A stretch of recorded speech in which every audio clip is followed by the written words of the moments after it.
Also, one of the questions, a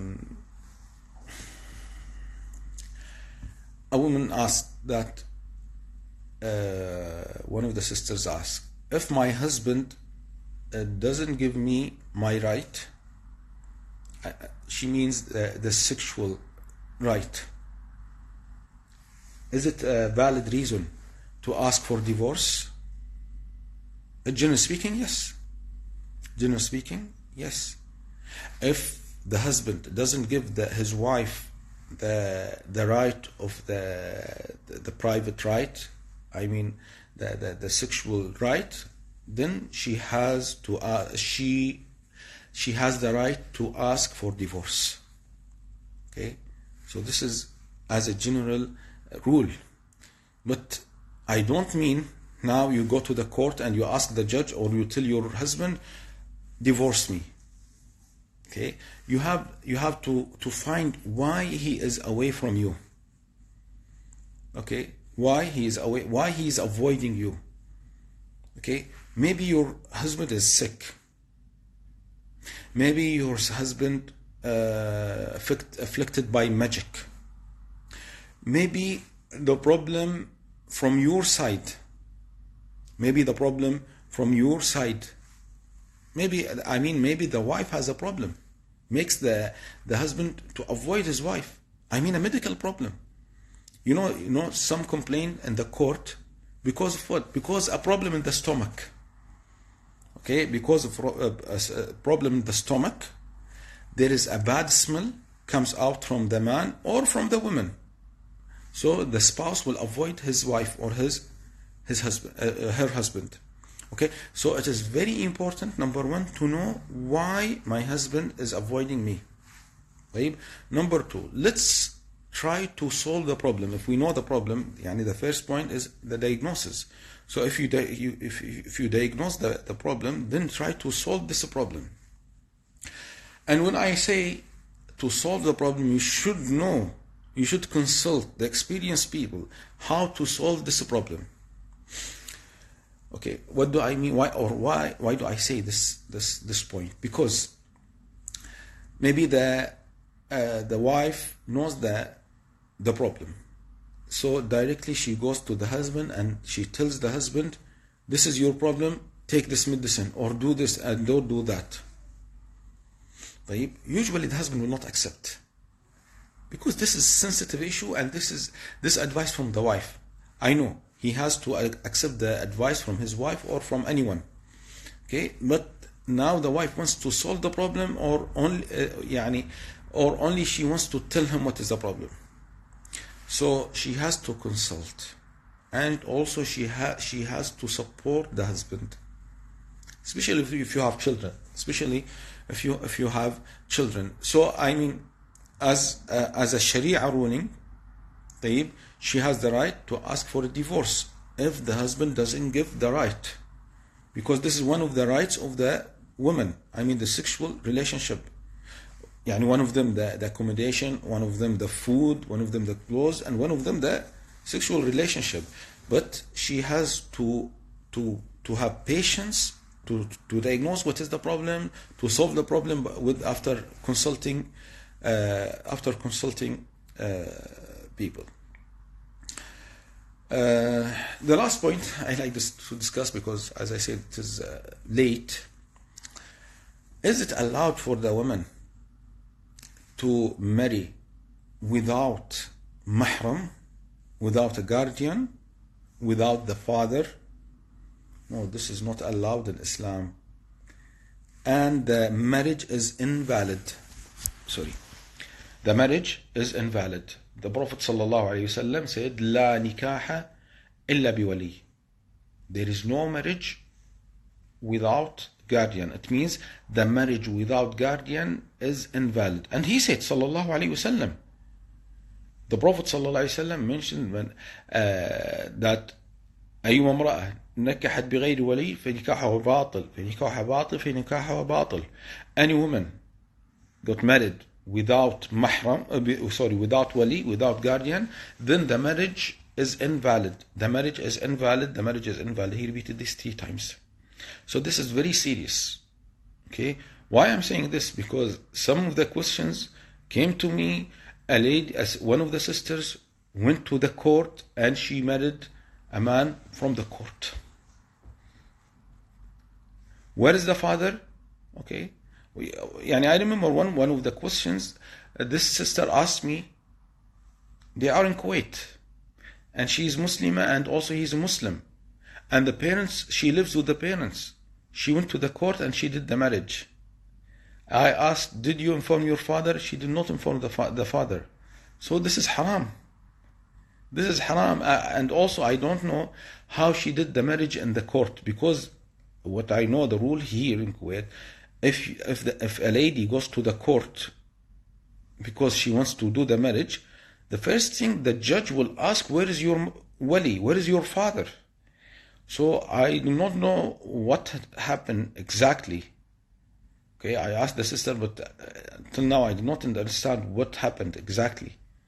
The judge should ask, where is the father?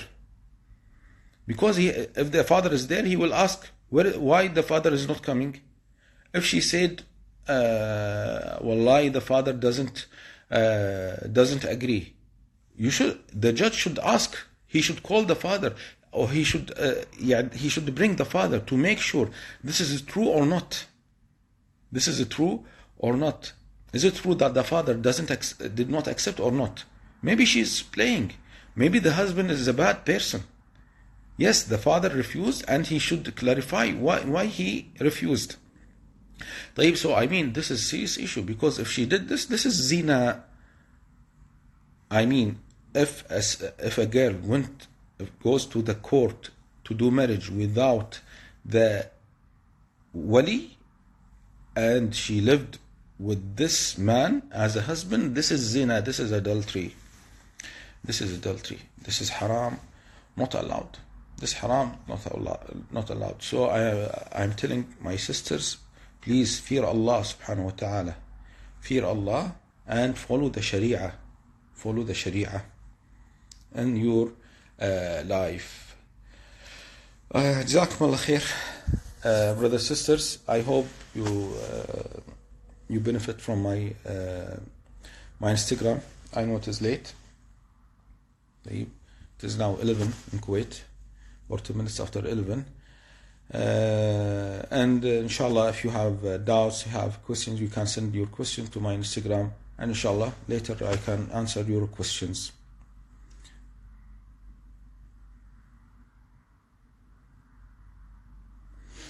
Yes, I mentioned that there are some wali don't accept, okay, but she has to prove that the wali doesn't accept. She has to prove that the wali doesn't accept. As I said, if there is a lady said, my wali doesn't accept, okay, we ask her, what is your proof? So she should bring the man who came to marry her. Okay, that if she brings that this man is a good man and he wants to marry me, and my father refused without any reason, then the court will force the father to be the wali. And if the father refuses, then the mahkamah, the court, will do this job. Then your marriage is allowed. But we should clarify this point. We don't want we don't want the girls to claim my father doesn't accept. They have to prove this. This is very important. This is very important. It is not allowed for anyone. Okay, any lady, she goes to the court and she claims and she tells the judge, my father doesn't accept, he's not marrying me. The judge should ask for proof for this. Otherwise, people will play. Okay, so alhamdulillah, the Sharia, Islam protects the woman. Islam protects the woman. Islam supports the woman. But we need proof. There are rules. It is not open for everyone, because this is dangerous also.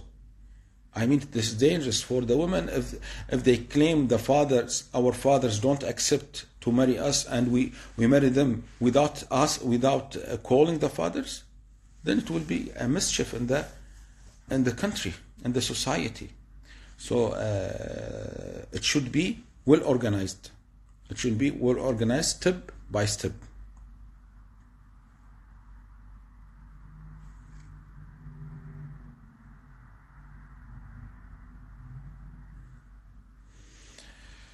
In Kuwait, alhamdulillah, they follow the Sharia about the marriage. They follow the Sharia. Okay, about the case I mentioned, Allah A'lam, yani, until now I did not understand. I asked the sister how they did the marriage. I did not understand. Also, I spoke to one of the people in the ministry. He said this should not happen this way. So maybe there is something missing from the sister. The marriage will not, yani, the judge will not do the marriage if the father is there.